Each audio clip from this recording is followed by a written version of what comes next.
Татар халкының милли мәгарифе үз тарихында гаять каршылыклы, киренке һәм дә катлаулы, әмма үзенчәлекле һәм тиңсез бер зур этабына аяк баса. Әмма белем казанында кайнаганнар өчен бу зур яңалык та түгел кебек. Чөнки һәр чорның татар телен уку-укыту системасын бүгәргә, ниндидер вакытлыча шартларга буйсындырырга теләгәне тарихта да яхшы билгеле. Бу күзлектән карасам, бүген мәктәпләр кичергән кыенлыклар чәчәкләр генә, җимешләрен татып карарга язмасын. Әмма 40 яктан 40 эш иелеп ятканда, ата-аналар туган теленнән йөз чиргәндә, телләрне үз һәм үз булмаганнарга бүлеп караган заманда, кысла шуртан һәм аккыш кебек милли мәгарифне, милли идеяны төрле яклап кайырганда эшләве үзе зур батырлык. Кытайлылар үзгәреш чорында яшәргә язмасын дигәнгә халкыбызның үз гыйбарәсе бар. Бездә күрәчәкне күрми гүргә киреп булмый диләр. Моңа инанып яшәүчеләргә бүген баш иярлек. Анда татар менә. Татар. Әлифбасы. Молодцы, бик әйбәт укый белгәч карагыз. Гыйлемнең юлбашы әлифба, баланың күңеленә салынган, кулына алынган иң беренче китап, аның гомерлек юлдашы булачак. Шуңа күрәдер һәр гыйльми халык үзенең әлифбасын музейның хатирәләр тартмасына гына салмыйча, аны гамәлдә тотып үз дәвамчыларына киләчәк буынга тапшыра. Татар әлифбасы да гаять тирән һәм үзенчәлекле тарихы булуы белән моңа лаеклыдыр. 1778 елда ук атаклы мәгърифәтче, тәрҗемәче патшабикә Екатерина II фәрманы нигезендә Казанда ачылган беренче ирләр гимназиясенең тәүге татар теле укытучысы Сәгыйд Хәлфин беренче татар әлифбасын төзи. Гаҗәпкә каршы, татар теленә өйрәтүче бу дәреслек рус телендә чыга. Татар әлифбасы русча язылган ни өчен? Русчасында белсеннәр дип юкмы? Бик гади җавабы. Руслар өчен булган.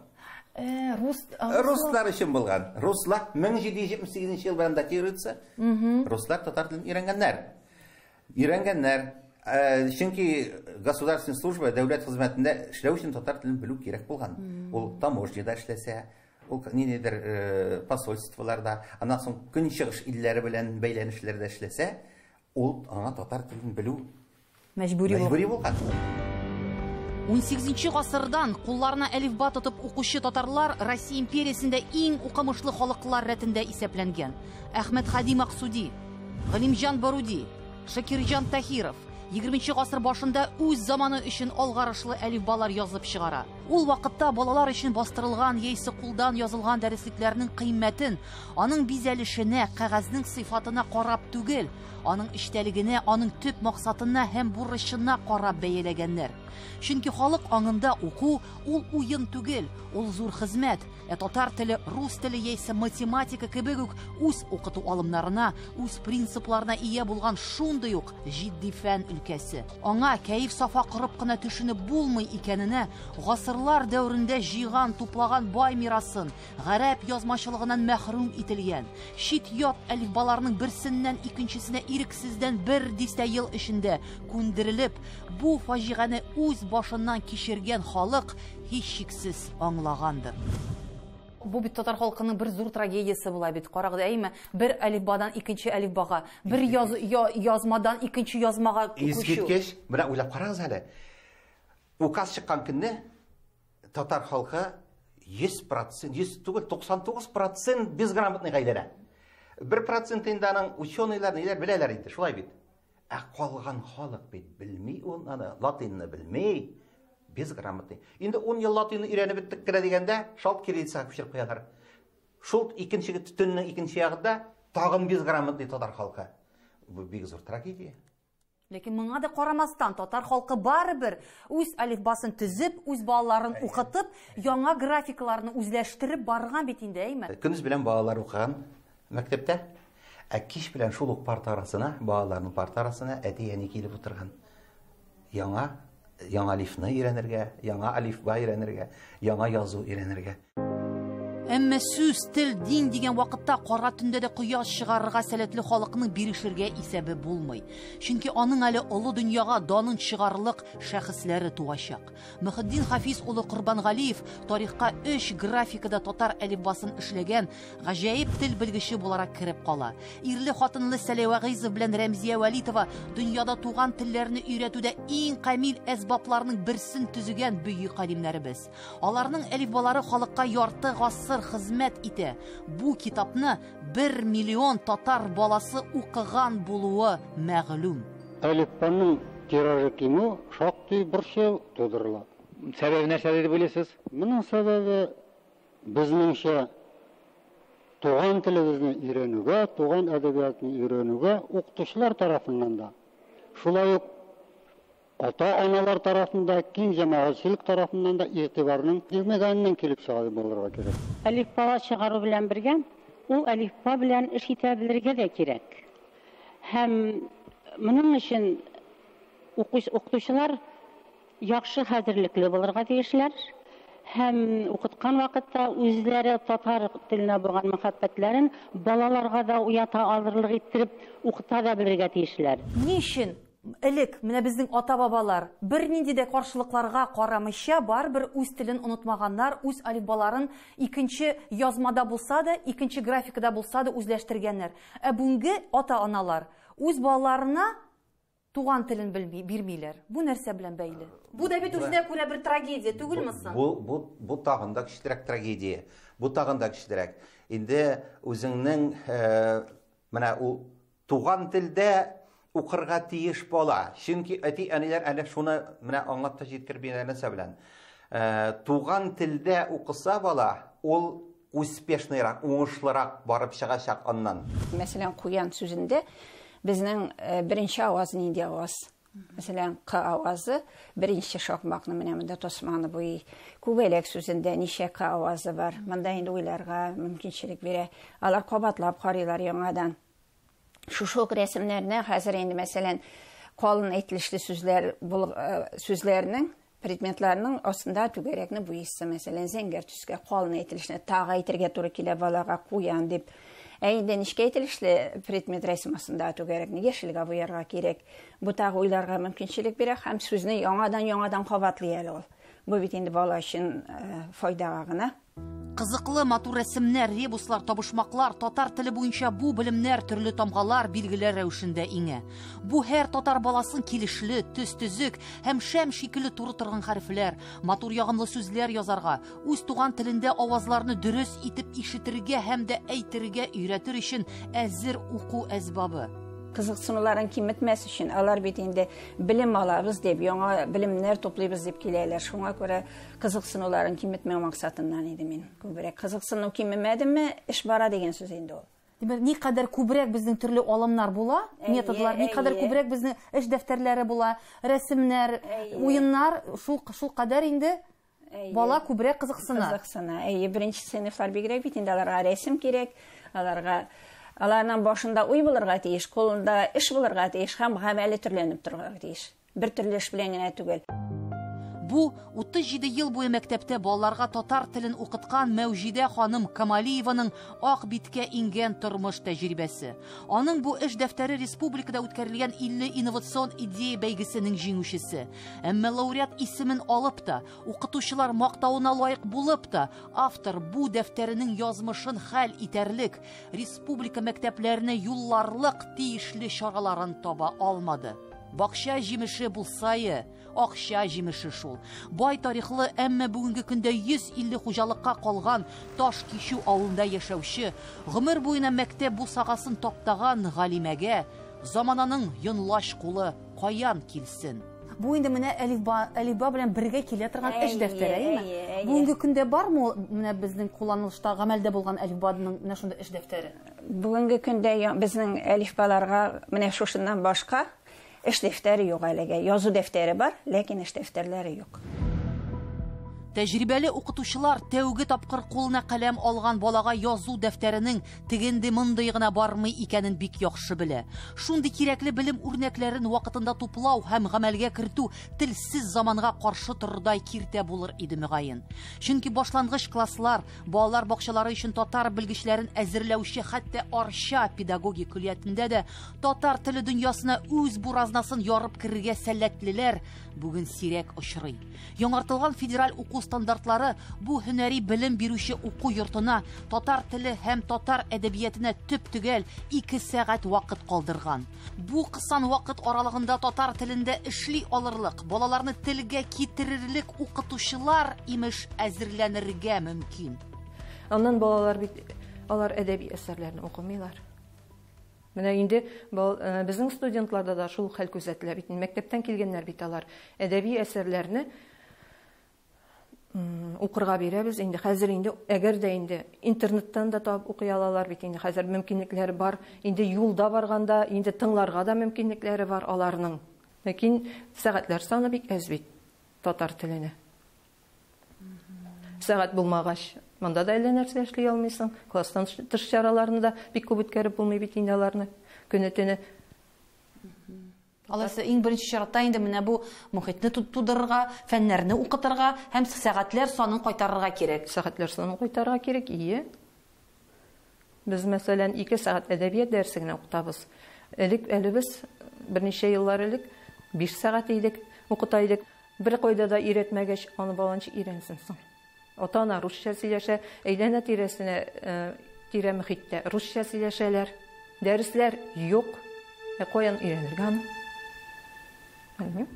Электә җиңел булмагандыр, электә үзенең авырлыклары күп иде, мәсәлән, без эшли башлаганда. Сезнең нинди авырлыклар иде?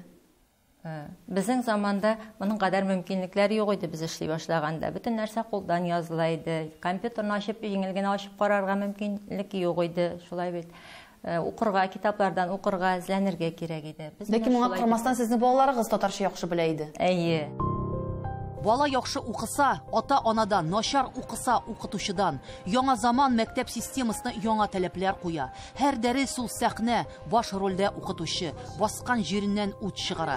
Әмма баш партияне башкарыр өчен күпме тир түккәнен үзе генә белсен. Моңа ата-аналарның гаме юк.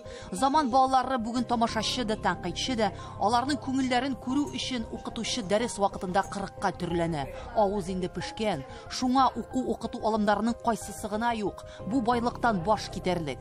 Иң мөһиме баланың татар теленә кызыксынуын арттырырга, татар дөньясын киңәш табыш белән түгел, уен көлке белән өйрәнә торган чаклар җитте. Һәм бу уен гына түгел. Башыңа төшсә, башмакчы да булырсың. Сез апамы? Әйе, мин апа. Әйе. Менә шундый тәртиптә дәвам итәбез дип әйтегез, шулай бит? Күбрәк инде интерактив алымнар дип әйтим, балаларны кызыксындыру максатыннан, балаларның мотивациясе әлбәттә иң беренче чиратта булырга тиеш. Барысы да җитәрлекме? Менә эшләр өчен татар теле укытучысына дәресләрен кызыклы итәр өчен бөтен методик кулланмалар да бармы, юкмы? Әйе, әлбәттә, Мәгариф министрлыгына бик зур рәхмәт. Безне һәр нәрсә белән тәэмин итеп торалар. Безнең мөмкинлекләребез чиксез, интернет киңлекләре белән без куллана алабыз. Һәм шуның белән заман укытучысы, замана баласы өчен әлбәттә кызыклы булып кала бирә. Ни өчен менә татар укытучыларына гына хәзер менә шундый катгый таләп куела? Сез аны сизеп торасызмы, юкмы? Әлбәттә сизәм. Чөнки без милләт сакчылары. Ата-ана гаиләдә биреп бетерә алмаган тел байлыгын без мәктәптә тулыландырабыз. Мәктәптә укучыны кызыксындыра торган алым ул беренчедән укытучы үзе, тере укытучы. Ул теләсә нинди аудиторияга кирип, дәресне бирә алырлык иттереп, үзе бирә белергә тиеш. Алымны оны тәкъдим итәргә була. Менә сез дә тәкъдим итә аласыз, мин дә. Бит аны без үзебез сайлап алып, иң отышлысын куярга кирәк. Ул универсаль алым тәкъдим итеп булмый. Менә минем әнием 40 ел татар мәктәбендә эшләгән. Аның бер нинди компьютерда булмаган, техникасы да булмаган. Ул кара тактага акбур белән язып укыган. Бүген көндә аның укучылары республика мәктәпләрендә укытучылар булып эшләр. Укучыларның укучылары. Бит ул өйрәткән. Димәк, безгә бит ул шара түгел, иң мөһиме укытучының кызыксындыра алуы аның үзеннән тора. Как работать так, чтобы ребенку было легко и желаемо учиться? То есть менә бүген көндә тәкъдим ителгән коммуникатив технология бу сорауга җавап бирә. Коммуникатив технология турында сүз куертасы юк. Татар укытучылары да төшеп калганнардан түгел. Чит телләргә өйрәтү методикасының ул зур бер уңай алымы икәнен без дә беләбез. Аның төп бурычы тиз арада балада сөйләшү күнекмәләрен булдыру. Шәп әйбер, бәхәссез. Татар сүзе канатларын җәйгән, һәр тарафта яңгырап торган, үз көчен таныган һәм дә таныткан, хыялларның җилкенгән, ошынган чорында 90-нчы елларда бу мәктәпләргә кертелә башлаган иң отышлы һәм дә иң кулай уку алымнарның берсе. Республикада икенче дәүләт телен, татар телен өйрәнгән рус балалары өчен бик тә файдалы уку-укыту ярдәмлеге булды. Иң беренче мин хәтерлим, әлмәтләр укытучылар әйттеләр дә, Роза Кимовна, сезгә бик зур рәхмәт. Бу дәреслегез белән без 3 ел укыттык. Әмма ләкин дәреслек бер генә елга исәпләнгән иде.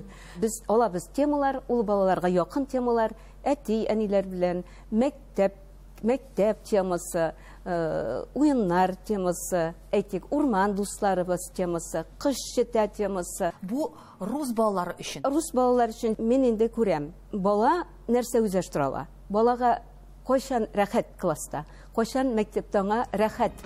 Ләкин бер рәхәтнең бер михнәте дә бар шул. 30 елдан соң Роза ханым Хайдарованың бу дәреслекләренең куллану даирәсе артканнан арта бара. Дәреслекләргә хәтта татар районнарыннан да заказлар нәшриятчеләргә ашып-ташып тора, ләкин бу борчак сиптерерлек эш микән?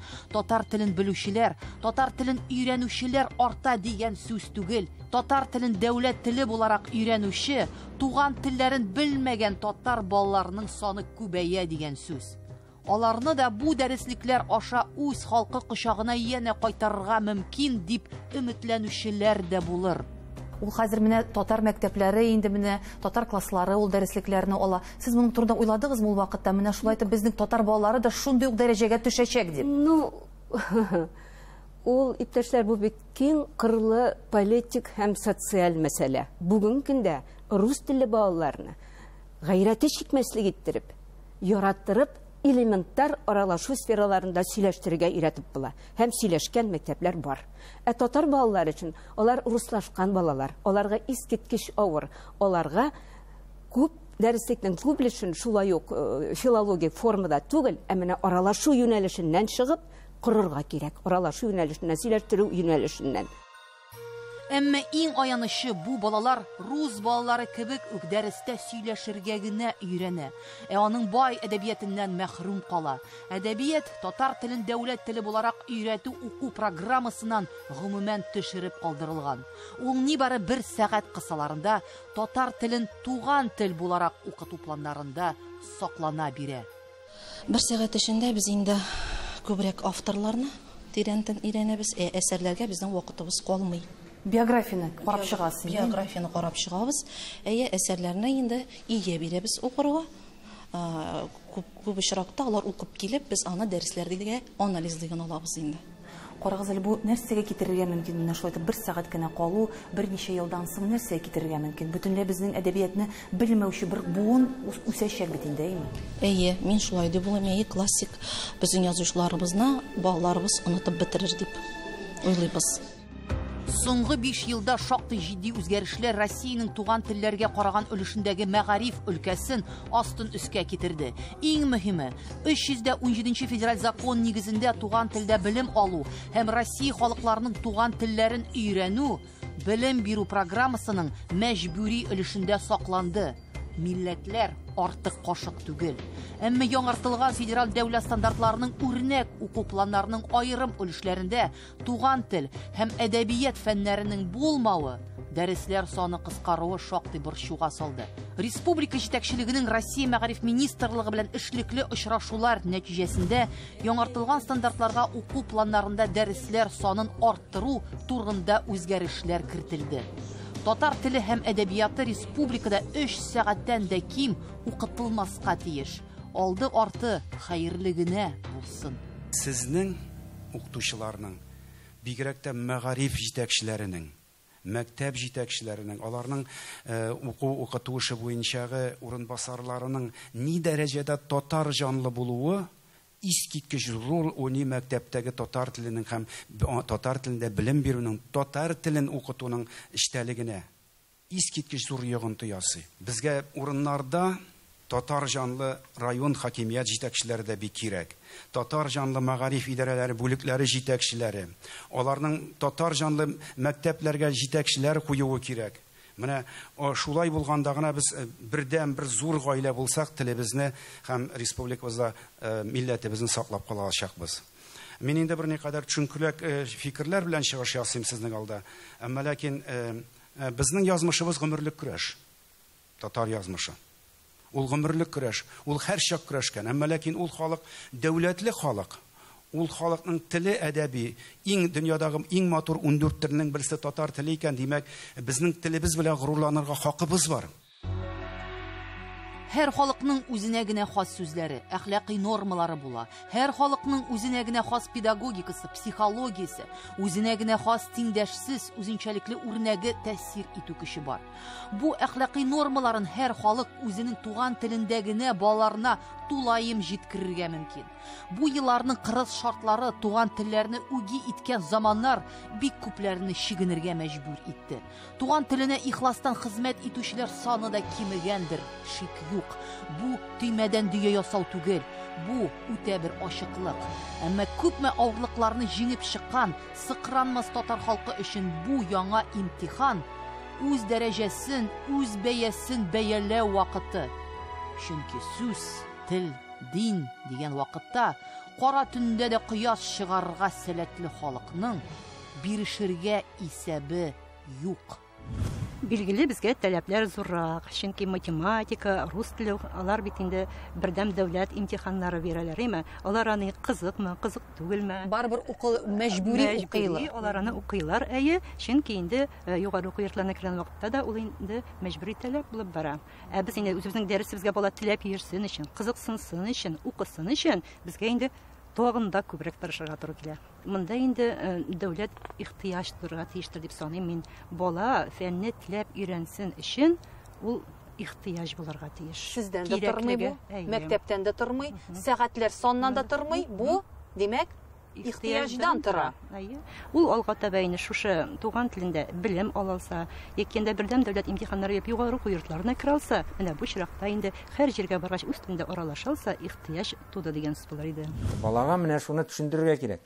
Что бу тел сиңа киләчәктә кирәк булырга мөмкин. Син аны киләчәктә кирәк мөмкин түгел, киләчәктә кирәк булачак бу сиңа дип төшендерергә кирәк.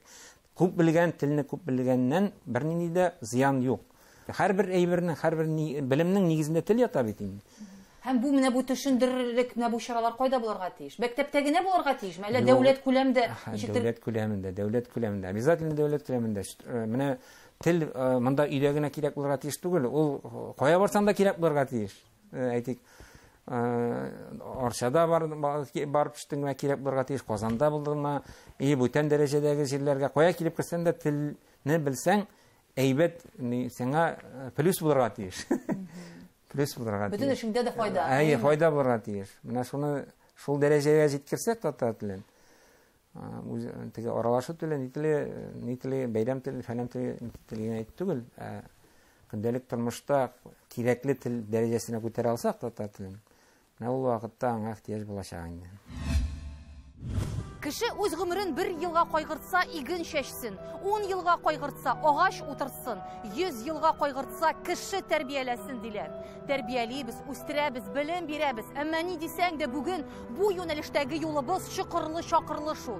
Шул юлда кинәт кенә пәйда булган һәр калкулыкта ух дип, кинәт кенә сикереп, ах дип, дөбердәп төшеп, сискәнеп куябыз. Авышабыз, кыйшаябыз, әмма егылмыйбыз. Төзәткәнләнгән булабыз, хәл алабыз һәм дә янә юлыбызны дәвам итәбез. Чөнки кайбер нәрсәләргә кул көче җитмәсә дә, күңел хөрлеге әле саекмаган. Һәм бу һичшиксез әлеге караңгы юлда үз шәмнәрен кабызып торган, халыкның яра рухын ныгытучы, балаларны шул олы юлга, дөньяга әзерләүче кешеләр, укытучыларыбыз хезмәте нәтиҗәсе. Бу кагыйдә халыкның аңында киртләнмәсә, белем арбасыннан төшеп тә калубыз ихтимал.